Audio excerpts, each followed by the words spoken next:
Welcome back to my channel. कैसे हो आप सब? उम्मीद करती हूँ बेटा सभी अच्छे होंगे और अपना ख्याल भी रख रहे होंगे।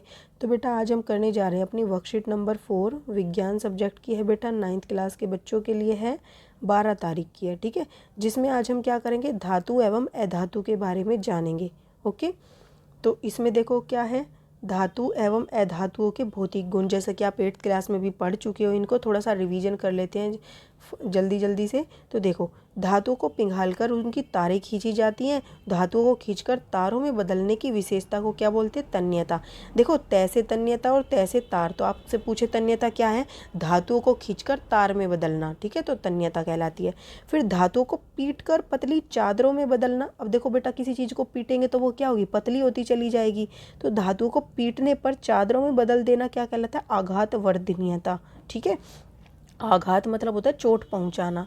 ओके, फिर धातुएं ऊष्मा एवं विद्युत की सुचालक होती हैं, यानी कि अपने अंदर से क्या करती हैं? विद्युत को प्रवाहित होने देती हैं। ये आपको धातुएं दिखाई गई हैं।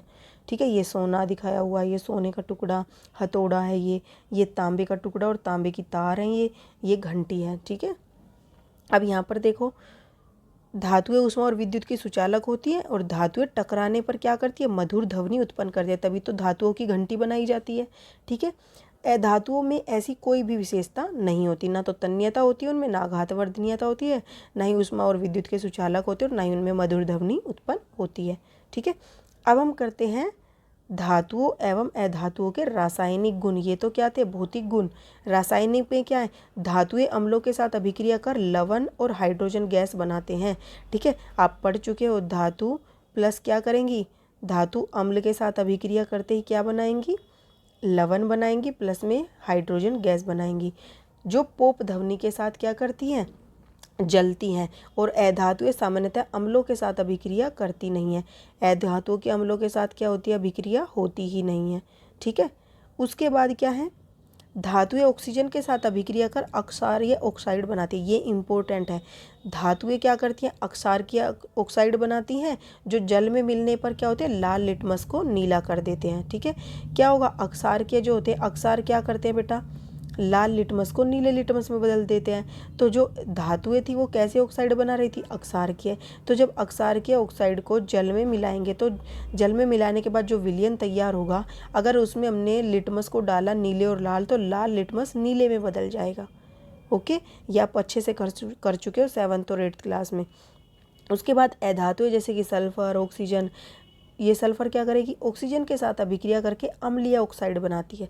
कैसे अम्लीय? अधातु से ऐसे अधातु, ऐसे अम्लीय। तो अधातुएं अम्लीय ऑक्साइड बनाती है, जो जल में मिलने पर क्या करेगी? नीले लिटमस को लाल में उल्टा कर देंगी ये। ठीक है, अधिक अभिक्रियाशील धातुएं कम अभिक्रियाशील धातुओं को लवणीय विलयन से विस्थापित कर देते हैं।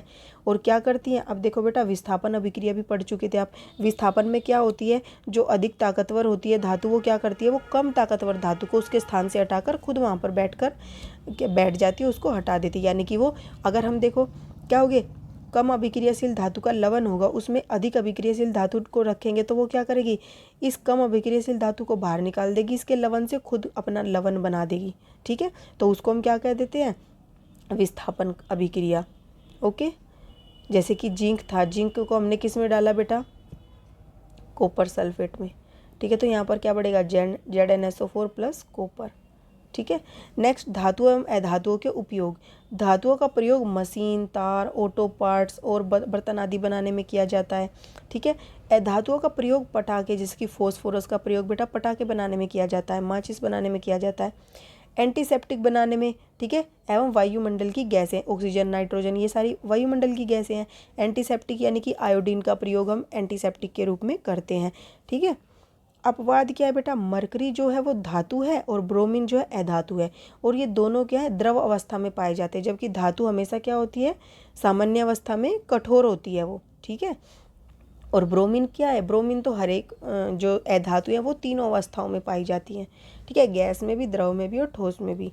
तो ब्रोमीन है वो जो क्या है? द्रव अवस्था में पाई जाती है। अब फॉस्फोरस जो है वो अधातु है और जल के साथ बहुत तेजी से अभिक्रिया करता है। ठीक है, तो फॉस्फोरस एक अधातु होते हुए भी जल के साथ क्या करती है? बहुत तेजी से अभिक्रिया करती है। ये आपके अपवाद है जिनको आपको याद करना है, क्वेश्चन यहीं से बनते हैं।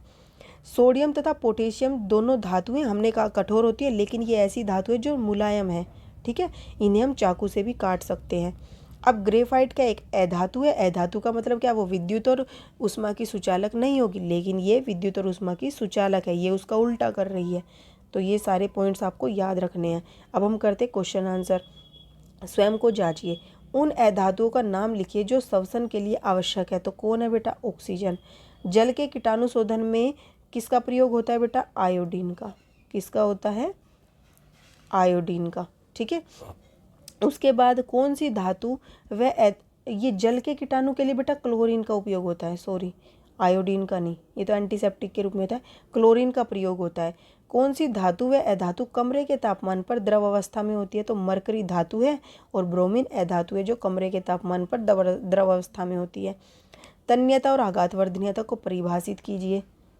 तो देखो, तन्यता और आघातवर्धनीयता बेटा आप ये दोनों पॉइंट यहाँ से लिख दोगे कि धातु को पिघालकर तार खींची जा सकती हैं, तो धातु के खींचकर तार में बदलने की विशेषता और धातु को पीटकर चादरों में बदलने की विशेषता क्या कहलाती है, ठीक है। उसके बाद नेक्स्ट है तुम्हारा कि कौन सी अधातु विद्युत की सुचालक होती है, अधातु। तो ग्रेफाइट एक ऐसी अधातु है जो विद्युत की सुचालक है। धातु एवं अधातु के ऑक्साइड की प्रकृति कैसी है, तो बेटा धातु की कैसी है, अक्षारीय प्रकृति है, और अधातु की कैसी है, अम्लीय प्रकृति है, ठीक है। ये आप लिख दोगे।